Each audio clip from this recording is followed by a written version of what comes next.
अस्सलाम वालेकुम दोस्तों, उम्मीद है आप खैरियत से होंगे। दोस्तों, वजीर आजम इमरान खान ने बड़ा फैसला कर लिया है और वो ये फैसला है कि वो वसीम अकरम प्लस उनके बुजदार को वो तब्दील कर देंगे। वसीम अकरम प्लस पंजाब के बुजदार सीएम बुजदार के साथ जो कुछ हो रहा है वो पूरी दुनिया पूरा मुल्क देख रहा है।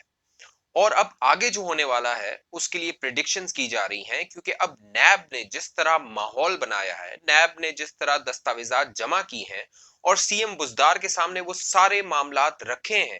अब ये नजर आ रहा है, सीएम बुजदार ने अपने दूसरे कानूनी जो मुशीर हैं उनसे मुज़ाकरात किए, उनसे बात की है, उनकी राय ली है। तो उस्मान बुजदार भी अब कन्विंस नजर आ रहे हैं कि उनको हटाने का फैसला हो चुका है। अगला सीएम पंजाब कौन होगा उसका नाम भी तय हो चुका है, बाकायदा वजीर आजम इमरान खान ने उनका इंटरव्यू भी कर लिया है और अगले 8 हफ्ते इंतहाई अहम है पंजाब की सियासत में और ये तब्दीली आएगी। उस्मान बुजदार इस्तीफा देंगे, कब इस्तीफा देंगे, क्या मामलात होंगे, इसकी पूरी तफसील मैं आपको बताऊंगा और सीएम बुजदार की जगह कौन सीएम आने वाला है उसका नाम भी मैं आपको बताऊंगा। अगर आपने अभी तक हमारा चैनल सब्सक्राइब नहीं किया तो इसको सब्सक्राइब कर लें, बेल आइकन को क्लिक करें, ज्यादा से ज्यादा लोगों के साथ इस वीडियो को शेयर करें, अपना कमेंट जरूर दीजिए क्योंकि आपकी राय इंतहाई अहम है। दोस्तों, हुआ ये कि 12 तारीख को 12 अगस्त को उस्मान बुजदार को बुलाया गया था नैब लाहौर में। नैब लाहौर में वो गए एक गाड़ी में बगैर प्रोटोकॉल के, वो गाड़ी में गए और बाकायदा प्रोपेगेंडा किया गया, बताया गया पंजाब हुकूमत की जानिब से कि जिस तरह मरियम नवाज पेश हुई हैं उस तरह उस्मान बुजदार जो एक 60% आबादी का हिस्सा है पंजाब, वहां के वो वजीर आला हैं, वो कोई प्रोटोकॉल नहीं लेंगे और सादा एक गाड़ी में वो जाएंगे नैब हेडक्वार्टर। जब वो नैब हेडक्वार्टर गए वहां पे जो मामलात हुए उसने जो संगीनी थी इस पूरे मामले की और इसमें इजाफा कर दिया। जब उस्मान बुजदार को बुलाया गया था शराब के लाइसेंस के हवाले से, लेकिन उनसे पूछा गया कि अपने आप रसीदों का हिसाब दें, अपनी जायदादों का हिसाब दें और वो जो जायदादें आपने अपने रिश्तेदारों के नाम पे बनाई हैं उनका हिसाब दें। दिलचस्प बात यह है कि जब उस्मान बुजदार से नैब हेडक्वार्टर के अंदर सवालात पूछे गए तो उस्मान बुजदार जो 12 तारीख से पहले ये तासुर दे रहे थे, पंजाब हुकूमत ये तासुर दे रही थी और फैजुल हसन चौहान जो इंफॉर्मेशन मिनिस्टर हैं पंजाब के, वो ये तासुर दे रहे थे कि वजीर आला पंजाब जाएंगे और वो सारी दस्तावेजात नैब के सामने रख देंगे और उनसे कहेंगे कि देखिए ये है खुला खाता और इसमें अगर कोई करप्शन है तो आप बता दें, लेकिन ऐसा कुछ भी नहीं हुआ। जब उस्मान बुजदार नैब हेडक्वार्टर के अंदर गए, जब उनसे तफ्तीश की गई, उनसे सवालात किए गए, तो हर सवाल में उस्मान बुजदार ने कहा कि उन्हें वक्त चाहिए, टाइम चाहिए कि वो इनके जवाबात तैयार कर सकें। हर सवाल के जवाब में जब उन्होंने ये कहना शुरू कर दिया तो नैब ने चंद दस्तावेजात और एक वादा माफ गवाह, एक सुल्तानी गवाह भी उनके सामने रख दिया और कहा कि ये सारे दस्तावेजात और ये सारे गवाह हमारे पास मौजूद हैं, इनके होते हुए आप क्या राय रखते हैं या आपका जवाब क्या है। तो उस्मान बुजदार खामोश थे, उस्मान बुजदार के पास कोई जवाब नहीं था। मैं पहले एक वीडियो बना चुका हूं जिसमें मैंने तफसील से आपको बताया था कि जो शराब का लाइसेंस जारी किया गया था वजीर आला पंजाब उस्मान बुजदार की जानिब से, वो किस तरह जारी किया गया था। बाकायदा उस्मान बुजदार ने वजीर आला हाउस में अपनी वो फाइल जो थी यूनिकॉर्न की जो होटल है उसकी फाइल मंगवाई थी और बाकायदा एक्साइज एंड टैक्सेशन डिपार्टमेंट के डीजी को कहा था इस फाइल को आप पहिए लगाएं। पहिए, वो जो मलिक रियाज साहब कहते हैं पहिए लगाने वाला मामला, तो उस्मान बुजदार ने भी उस शराब की फाइल को पहिए लगा दिए थे और वो फाइल आगे चली गई थी। लेकिन अब ये मामला सामने आया है कि उस्मान बुजदार के चचा, जिनका नाम अमीर तैमूर है और वो साहिवाल में डीपीओ भी लगे थे, जिनको लगाया गया था उस्मान बुजदार की जानिब से, उन्होंने कुछ पैसे बनाए और वो पैसे हैं तकरीबन 5 करोड़। मुबैना तौर पे ये जो शराब का लाइसेंस जारी किया गया वजीर आला पंजाब उस्मान बुजदार की जानिब से, उसमें जो अमीर तैमूर हैं उनको भी बुला लिया है नैब ने, उनसे भी तफ्तीश होगी। उनसे पूछा जाएगा कि ये जो 5 करोड़ का मामला है आखिर ये क्या है और इसमें वजीर आला पंजाब उस्मान बुजदार का कितना अमल दखल है। दिलचस्प बात यह है कि डीजी एक्साइज जो फॉर्मर थे अकरम गोंदल साहब, वो वादा माफ गवाह बन गए और उन्होंने अपनी आइडेंटिटी डिस्क्लोज भी कर दी है। बाकायदा उस्मान बुजदार को बता दिया गया है कि ये अकरम गोंदल साहब जो डीजी एक्साइज थे, जिन्होंने ये फाइल आगे बढ़ानी थी और वो इसकी मुखालफत कर रहे थे, वो वादा माफ गवाह आपके खिलाफ बन चुके हैं। तो ये उस्मान बुज़दार को, वजीर आला पंजाब को बता दिया गया है। लेकिन दिलचस्प बात यह है कि 13 अगस्त को एक इसमें बड़ी डेवलपमेंट हुई है। वो डेवलपमेंट ये हुई है कि प्रिंसिपल सेक्रेटरी, उस्मान बुज़दार के प्रिंसिपल सेक्रेटरी जो है राहिल सिद्दीकी, उनसे तफ्तीश की है नैब ने, और नैब हेडक्वार्टर में बकायदा उनको बुलाया गया था और वहां पे उनसे पूछगछ की इस शराब के मामले के लाइसेंस के हवाले से कि किस तरह ये लाइसेंस गैर कानूनी तौर पे या खिलाफे ज़ाब्ता जाके ये लाइसेंस जारी किया गया। जब राहिल सिद्दीकी साहब से नैब ने लाहौर में तफ्तीश की, उनसे सवालात किए, तो उन्होंने भी हर सवाल के जवाब में नो कमेंट्स कहा, यानी उन्होंने भी कोई जवाब नहीं दिया। और जब वो नैब हेडक्वार्टर से बाहर आए, उनसे जब सहाफियों ने पूछा कि आप बताइए आपसे क्या पूछा गया, क्या मामला थे, तो सहाफियों को भी उन्होंने कोई जवाब नहीं दिया, सिर्फ इतना कहा कि उन्होंने जो काम किया है वो कानून के दायरे में रहते हुए किया है। तो आने वाले दिन इंतहाई दिलचस्प हैं और अगले 8 हफ्ते, अगले 2 माह बहुत दिलचस्प होंगे, क्योंकि अब जो ये राहिल सिद्दीकी साहब हैं, इन्हें 17 तारीख को दोबारा नैब ने बुला लिया और नैब ने कहा है कि आप हमें सवालात जो आपसे पूछे गए हैं उनके आप जवाबात दें। बाकायदा दस्तावेजात भी मंगवाई हैं कि आप दस्तावेजात भी लेकर आएं और नैब को बताएं कि ये मामला कैसे हुआ।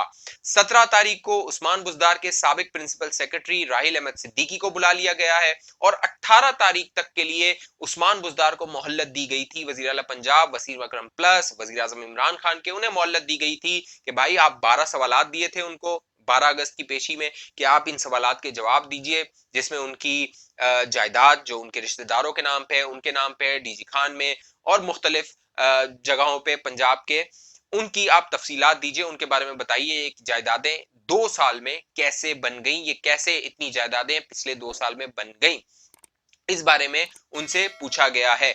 जब उस्मान बुज़दार साहब 12 तारीख को पेश हुए नैब में और जब उनको 12 सवालात दिए गए और उनसे ये कहा गया कि आप 18 तारीख तक सिर्फ 6 दिन में इनके जवाबात दें, और जब उस्मान बुज़दार साहब वापस आए और उन्होंने अपने साथियों को बताया कि ये मामला हुआ है, तो उनके साथी भी, जो उनके आसपास के लोग हैं, जो इस पूरे जो एक इक्तिदार है उसके मजे ले रहे हैं, तो वो भी हैरान थे कि सिर्फ 6 दिन कैसे दिए गए नैब की जानिब से, क्योंकि आमतौर पर नैब 14 दिन देता है। तो उस्मान बुज़दार को सिर्फ 6 दिन दिए गए। आमतौर पे जो नैब जवाब दाखिल करवाने के लिए मोहल्लत देता है वो 14 दिन की होती है। नैब ने उस्मान बुज़दार को ये मोहल्लत भी नहीं दी और प्रिंसिपल सेक्रेटरी जो उस्मान बुज़दार के थे उनको 13 तारीख को नैब ने बुलाया, उनसे तफ्तीश की और उनको 17 को दोबारा बुलाया गया है कि आप आए, यानी कि 18 तारीख उस्मान बुज़दार को दी गई है और 17 तारीख उनके साबिक प्रिंसिपल सेक्रेटरी को दी गई है। तो मामलात अपने कह लीजिए एंड पे पहुंचने को हैं, मामलात बिल्कुल सुलझ गए हैं, नया मुतबादिल तैयार हो गया है और अब ये कहा जा रहा है कि राजा बशारत साहब, जिनका ताल्लुक पीएमएलक्यू से था, 2018 में वो तहरीक इंसाफ में आए थे, वो सबसे मोस्ट फेवरेट कैंडिडेट हैं सीएम पंजाब उस्मान बुज़दार की रिप्लेसमेंट के लिए। वजीर आजम इमरान खान ने राजा बशारत से मुलाकात भी कर ली है और बहुत इम्कान है कि राजा बशारत अगले सीएम पंजाब होंगे, उस्मान बुज़दार की वो रिप्लेसमेंट होंगे। दिलचस्प बात इसमें यह है, जो कि आपके लिए भी दिलचस्प होगी और जो पीटीआई के सपोर्टर्स हैं उनके लिए भी दिलचस्प होगी, आवाम के लिए भी दिलचस्प होगी, कि उस्मान बुज़दार का जो इंतखाब हुआ था वो एक शौक था सबके लिए, पीटीआई के लिए भी शौक था। बाकायदा फवाद चौधरी साहब तो यहां तक कहते रहे थे कि उस्मान बुज़दार को तो कोई जानता भी नहीं था कि उस्मान बुज़दार कौन है, और हालांकि अब तक भी शायद कोई नहीं जानता कि उस्मान बुज़दार का बैकग्राउंड क्या है उस तरह। लेकिन वजीर आजम इमरान खान का एतमाद था उस्मान बुज़दार पे और वजीर आजम पाकिस्तान ने अगस्त 2018 में बाकायदा टीवी पे आकर ऐलान किया कि उस्मान बुज़दार उनके वजीर आला पंजाब होंगे। वो उस्मान बुज़दार उनकी चॉइस है। और वो क्यों चॉइस है? वजीर आजम इमरान खान का कहना था कि उस्मान बुज़दार का ताल्लुक पसमानदा इलाके से है। उस्मान बुज़दार, वजीर आजम ने तो यहां तक कहा था कि उस्मान बुज़दार के घर में बिजली नहीं है, इसलिए उन्होंने इंतखाब किया है उस्मान बुज़दार का। वो उस्मान बुज़दार जिस पर अब करप्शन के बड़े इल्जामात लग रहे हैं और पिछले 2 साल में उन्होंने इतनी करप्शन की कि अब उन्हें हटाने की नौबत आ गई है, उन्हें फारिग करने की नौबत आ गई है। लेकिन वजीर आजम पाकिस्तान इमरान खान साहब, क्योंकि वो एक दर्द रखते हैं, उन्होंने सोचा था कि शायद उस्मान बुज़दार के अंदर भी गरीबों का दर्द होगा, लिहाजा वो उस्मान बुज़दार को लेकर आए थे। वजीर आला पंजाब एक नया नाम था। वजीर आजम पाकिस्तान ने क्या कहा था ये सुनिए। मैंने सरदार उस्मान को पंजाब का वजीर आला नॉमिनेट किया। सरदार उस्मान की खूबी यह है कि ये एक तो जानता है कि पासमानदा इलाके में लोग किस तरह रहते हैं। दूसरा, सरदार उस्मान जानता है कि इस मुल्क का गरीब आदमी कैसे रहता है। सरदार उस्मान वो वाहिद एमपी है जिसके घर में बिजली नहीं है। ये इंशाल्लाह जो हमारी विजन है तहरीक इंसाफ की, उसके ऊपर मुझे यकीन है कि ईमानदार सूबे का चीफ मिनिस्टर जबरदस्त काम करेगा और हमारी विजन पे पूरा उतरेगा। दोस्तों, उस्मान बुज़दार इस सारी वजीर आजम की जो ख्वाहिश थी, वजीर आजम का जो विजन था, उस पर तो पूरे नहीं उतरे, लेकिन अब उस्मान बुज़दार को फारिग करने का वक्त आ गया है और राजा बशारत अगले मोस्ट फेवरेट कैंडिडेट है उस्मान बुज़दार की रिप्लेसमेंट के लिए। यहाँ पे दिलचस्प बात यह है कि राजा बशारत ने 2018 में तहरीक इंसाफ में शमूलियत इख्तियार की थी और कुछ ही टाइम पहले जून में ही वो आए थे तहरीक इंसाफ में और जुलाई में इंतखाबात हो गए, तो वो भी नजरियाती तहरीक इंसाफ के नहीं है। तो किस तरह राजा बशारत जो उस्मान बुज़दार की रिप्लेसमेंट है वो तहरीक इंसाफ का विजन आगे बढ़ा सकेंगे, ये भी एक सवालिया निशान है और आगे जाके इस पर भी सवालात उठेंगे अगर राजा बशारत वजीर आला पंजाब बन जाते हैं। और राजा बशारत के इंतखाब की एक अहम वजह यह है कि राजा बशारत के पीएमएलक्यू से बहुत अच्छे मरासिम हैं, बहुत लंबा टाइम उन्होंने पीएमएलक्यू में गुजारा है। जब मार्शल लॉ लगा था 1999 में, तो राजा बशारत साहब होते थे पीएमएलएन में। फिर जब मुशर्रफ का मार्शल लॉ लगा 99 में, तो वो आ गए पीएमएलक्यू में और जो चौधरी बरादरान है उनसे उनके बहुत अच्छे ताल्लुकात हैं। तो चौधरी बरादरान भी रजामंद होंगे कि राजा बशारत को लगाया जाए ताकि उनके जो मामलात उस्मान बुज़दार के साथ एक वीक प्राइम सीएम के साथ चल रहे थे, वो राजा बशारत क्योंकि उनकी पार्टी में रहे हैं तो उनके साथ भी वो उसी तरह चल सकेंगे। तो राजा बशारत पीएमएलक्यू को एक्सेप्टेबल होंगे।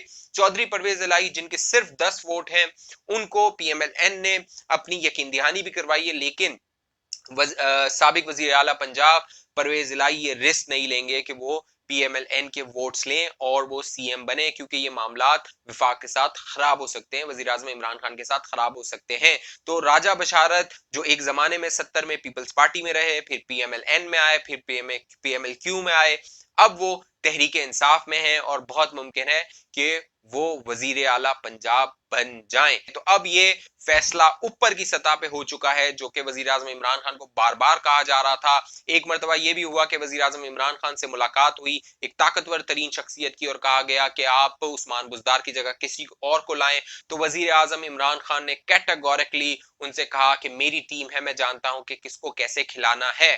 तो अब वजीर आजम इमरान खान ने फैसला कर लिया है कि उस्मान बुज़दार को हटाना है, किसी और को लाना है, लेकिन ये जो किसी और को भी लाया जाएगा, राजा बशारत या किसी और मोस्ट फेवरेट राजा बशारत हैं, वो मामलात कैसे चलाएंगे, ये 2023 के इंतखाबात के लिए एक बहुत क्रूशियल फैसला होगा, बहुत अहम फैसला होगा, बहुत कलीदी फैसला होगा। और आगे जो बल्दियाती इलेक्शन आ रहे हैं उसमें भी ये एक अहम किरदार अदा करेगा, क्योंकि उस्मान बुज़दार से पंजाब नहीं चलता हुआ नजर आ रहा है।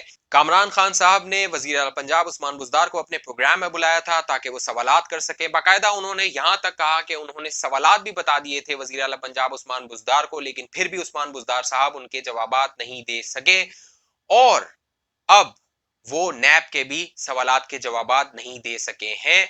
अब फैसला हो चुका है, मुल्क की ताकतवर तरीन शख्सियात ने फैसला कर लिया है। वजीर आजम इमरान खान भी अब मुतमईन हो गए हैं, वो भी कन्विंस हो गए हैं कि उन्होंने अब एक यू टर्न लेना है और वसीम अकरम प्लस को फारिग करना है।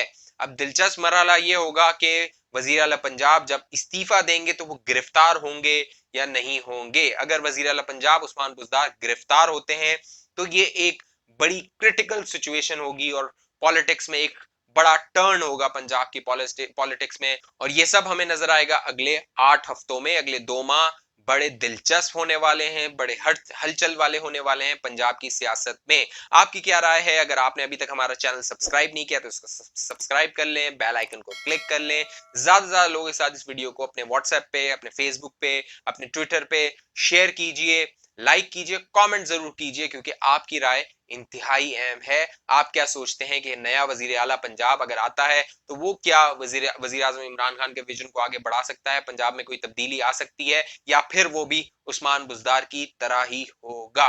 अगली वीडियो तक के लिए मुझे इजाजत दीजिए। अल्लाह हाफिज।